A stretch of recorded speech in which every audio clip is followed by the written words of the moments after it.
Cette chose n'avait pas de visage. Avez-vous déjà vu un cryptide? En tant qu'officier dans une réserve, on nous signalait sans cesse la présence d'un homme géant à différents endroits. Une nuit, nous avons pu le filmer grâce à une caméra thermique. Il se trouvait sur une colline surplombant la ville située juste en dessous. Il avait environ 5 mètres, des longs cheveux noirs et un visage humain. Il était vraiment très rapide pour sa taille et quand nous avons essayé de le trouver, nous n'avons trouvé que des traces de son passage. J'ai été scout, j'ai toujours été un randonneur, un routard, un pêcheur et un chasseur passionné. Au cours de ma vie, j'ai vécu dans 3 régions uniques et isolées. Aujourd'hui, je crois sincèrement qu'il existe des êtres surnaturels dans ce monde. Certains semblent être des créatures très réelles ou une sorte d'animal hybride, d'autres pas vraiment. Je suis désolé que ça paraisse si fou, mais je pense qu'ils entrent et sortent de notre réalité. Je pense que ce sont des sortes d'êtres d'énergie. On peut presque les sentir quand ils se tiennent à côté de nous, comme si on pouvait tendre la main et pincer brièvement les cordes de leur réalité. Avant je pensais que le sentiment que j'avais d'être observé dans la forêt, c'était mon subconscient qui avait détecté un puma ou un ours au loin. Mais après avoir vu ces animaux de près, ce n'est pas du tout la même sensation. L'année dernière, j'en ai eu assez qu'une de ces choses me suive et j'ai fini par lui parler et j'ai senti qu'elle se figeait. Je l'ai senti disparaître et d'un coup je ne me sentais plus observé. Je pensais que j'étais complètement fou jusqu'à ce que je rejoigne des groupes de randonnée et que d'autres personnes disent la même chose. C'est presque comme le Predator, invisible mais il se trouve juste à la limite de nos sens. Je crois que certaines personnes les sentent plus que d'autres. Quand j'ai parlé à cet être, j'ai tendu mon bras vers l'endroit où il se trouvait et il y avait une sorte de distorsion magnétique. C'était tard dans la nuit et je me promenais avec ma copine au bord de la mer.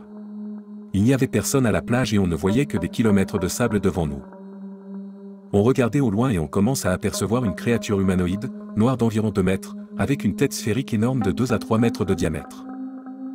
C'était la pleine lune et la lumière reflétait sur sa tête. Ma copine a crié et la créature a sauté dans l'océan, et s'est éloignée à la nage. Après avoir cherché sur internet, je n'ai jamais rien trouvé. Il y a quelques années, je faisais un road trip avec des amis de la fac. Un soir, on roulait sur une route à sens unique dans une forêt. Mon pote regarde derrière nous et voit une paire de phares se rapprocher de nous à grande vitesse. Il s'est dit que c'était sûrement un mec bourré et l'a laissé passer. Quand les lumières dépassent, nous remarquons qu'il n'y a pas de voiture. Juste 2 lumières qui nous dépassent et montent vers le ciel. Quand j'avais environ 14 ans, ma famille venait de déménager dans une maison en banlieue, où il y avait beaucoup d'espace ouvert et où la maison avait un immense jardin. Un soir, vers 22 h, j'ai ouvert la porte coulissante pour sortir les poubelles et j'ai vu 2 silhouettes se diriger vers la maison. La meilleure façon de les décrire c'est qu'elles étaient toutes noires, minces et ressemblaient à des kangourous, mais je vivais en Europe et ils n'existent pas dans cette région. En plus elles marchaient à 4 pattes. Quand j'ai ouvert la porte et allumé la lumière, ils se sont levés sur 2 pattes et ont commencé à courir. Je me suis retourné et j'ai fermé la porte aussi vite que j'ai pu, mais j'ai eu un assez bon aperçu pour savoir qu'il ne s'agissait pas d'un animal normal comme un cerf.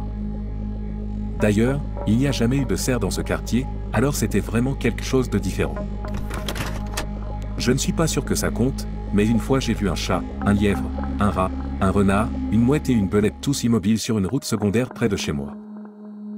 Le plus étrange c'est qu'ils étaient totalement immobiles dans un cercle parfait sur la route et se faisaient face. Je me suis approché en voiture et je me suis arrêté, j'ai attendu quelques secondes puis on aurait dit qu'ils sont sortis d'une espèce d'état de transe. Ensuite ils sont partis dans des directions différentes dans les champs environnants. C'est tellement étrange que je n'ai jamais réussi à comprendre ce qu'ils faisaient. Mon souvenir le plus marquant, et je sais que vous allez vous moquer, c'est le loup-garou qui vivait dans la clairière près de notre maison. Nous vivions dans un champ à côté d'une autoroute et j'avais l'habitude de sortir en cachette pour fumer la nuit, le truc classique de l'adolescent rebelle. Il n'y avait aucune ville ni rien à des kilomètres à la ronde. Notre seule lumière était un énorme projecteur devant notre garage, et le fait d'être sur une grande propriété signifiait qu'à peu près n'importe quoi, des coyotes aux phacochères, pouvaient sortir des bois aléatoirement. Ce à quoi je n'étais pas habitué, c'était la chose qui restait dans la clairière de temps en temps, surtout en hiver. Cette chose restait assise sous le projecteur, comme on le fait quand on s'assoit par terre, les jambes tendues, et en grattant le sol. Au début, j'ai pensé qu'il s'agissait simplement de loups ou de coyotes sous l'effet de la rage, mais j'ai fini par prendre la décision de sortir et de siffler pour voir s'il se retournait. J'ai appris ma leçon lorsqu'il s'est redressé sur ses pattes arrière comme un humain le ferait, et il m'a regardé fixement pendant un moment, avant de sauter le grillage et de s'enfuir sur la route déserte. Il revenait toutes les semaines, tôt le matin ou tard le soir, il s'asseyait et creusait des trous près du projecteur. J'ai déménagé des années plus tard, et je me demande souvent s'il est toujours là. Cette propriété était hantée, ou du moins des corps y étaient enterrés. Je rêve encore de la façon dont il s'est levé et m'a regardé. Personne ne m'a jamais cru, mais mon chien et moi savons ce que nous avons vu nuit après nuit. Au début des années 2000, quand j'avais 16 ans, moi, mon pote Tyler et ma famille sommes allés faire du camping dans les montagnes, loin de toute civilisation. Au bout de 2 ou 3 jours, nous avons eu la brillante idée de partir en exploration nocturne. Nous n'avons rien dit à mes parents et nous sommes partis vers 2 heures du matin, nous dormions dans une tente séparée, il était donc facile de se faufiler. On avait commencé notre exploration nocturne depuis 20 ou 30 minutes et nous étions assez loin du camp. C'est à ce moment-là que j'ai commencé à ressentir un sentiment de malaise. J'ai dit à Tyler que nous devrions probablement rentrer parce qu'il faisait froid et que je ne voulais pas admettre que j'étais en train de paniquer. Il a insisté pour que nous continuions et que j'arrête de faire le bébé. J'ai accepté. Après environ 10 minutes supplémentaires de notre exploration nocturne, j'ai éclairé une petite clairière dans les arbres. J'ai vu une grande silhouette sombre avec des très longues jambes allongées, un corps vraiment bizarre et il n'avait pas de bras. Je n'étais pas très sûr de ce que c'était et j'ai dit à Tyler que nous devrions aller voir de plus près. C'est ce que nous avons fait et nous avons découvert cette chose gigantesque d'environ 10 mètres de haut qui nous regardait avec des énormes yeux blancs. Quand je dis que je n'ai jamais couru aussi vite de ma vie, je le pense vraiment. Après avoir couru jusqu'au camp, mes jambes étaient déchirées et ensanglantées à cause de toutes les branches sur la route. Nous avons dû dormir dans la tente de mes parents pour le reste du voyage. Une année, je travaillais dans un camp d'été dans le nord-ouest des États-Unis. Le 2e ou le 3e soir, je faisais mon jogging seul vers 2 heures du matin pour revenir du feu de camp du personnel à la cabane où je dormais. Alors que je fais mon jogging, je vois cette personne, dans les roseaux. Elle porte une robe blanche et n'a pas de visage, juste des cheveux.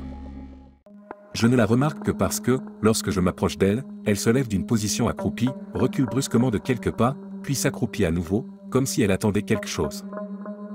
Ces mouvements m'indiquaient qu'elle n'était pas humaine. Mes genoux ont cédé et je me suis effondré, submergé par la peur. J'ai essayé de courir jusqu'à ma cabane, mais mes jambes ne fonctionnaient pas. J'ai rampé à 4 pattes. J'ai essayé de crier, mais aucun son ne sortait. J'ai finalement atteint ma cabine et j'ai tâtonné la poignée de la porte pendant ce qui m'a semblé être 1 minute avant de pouvoir l'ouvrir. J'ai fermé la porte et je suis resté là à attendre un moment à l'intérieur. Je n'ai rien entendu, mais j'ai à peine dormi cette nuit. Je n'ai aucune explication pour ce que j'ai vu cette nuit-là. Je suis toujours aussi effrayé rien qu'en écrivant ceci. Il y a environ 5 ans, moi et 2 autres amis étions sur le chemin de retour après un concert. C'était la mère de mon pote qui conduisait parce qu'on n'avait pas encore le permis. Le soleil commençait à se coucher mais il ne faisait pas encore nuit. Nous roulions sur une autoroute à 2 voies avec des arbres de chaque côté de la route et un terre-plein central au milieu des voies. D'un coup, une créature est sortie des arbres de l'autre côté de l'autoroute, a sauté le terre-plein et a couru vers les arbres de notre côté. Nous avons presque percuté cette chose et la mère de mon pote a dû freiner brusquement, en panique.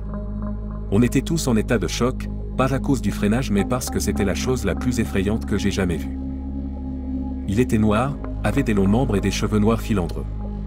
Cette chose se déplaçait si bizarrement que je peux encore le voir clairement dans ma tête aujourd'hui. Il ne courait pas du tout comme un cerf ou quelque chose dans le genre, quand il sautait des 2 pattes arrière et atterrissait à nouveau sur ses pattes arrière. Tout le monde dans la voiture a vu la même chose. À ce jour, je suis convaincu que c'était un démon, un alien ou une expérience médicale qui s'est échappée. C'était grand, terrifiant et la façon dont il se déplaçait était différente de tout ce que j'avais vu dans ma vie. J'aurais aimé avoir plus de détails mais malheureusement c'est tout dont je me souviens, ça donne toujours des frissons à tout le monde quand on en parle. Je roulais de nuit près d'une réserve naturelle au nord de Seattle. Pendant que je conduisais j'ai vu une espèce de silhouette, accroupie et tournée dos à la route. Ça m'a fait flipper, mais on aurait dit un enfant du coup, je me suis arrêté pour demander s'il avait besoin d'aide. J'ai demandé plusieurs fois s'il avait besoin d'aide, et ce qu'il faisait à cet endroit plusieurs fois mais il ne répondait pas. Vu que je gardais quand même mes distances, j'ai décidé de klaxonner pour voir s'il y avait quelqu'un d'autre aux alentours. La silhouette a tourné la tête d'un coup pour regarder la voiture, toujours accroupie le long de la route. Cette chose n'avait pas de visage. Je suis parti aussi vite que je le pouvais. Depuis j'évite toujours de passer par cette route. Merci d'avoir écouté jusqu'à la fin, n'hésitez pas à vous abonner et à aimer la vidéo, si vous ne voulez pas être visité par la créature sans visage.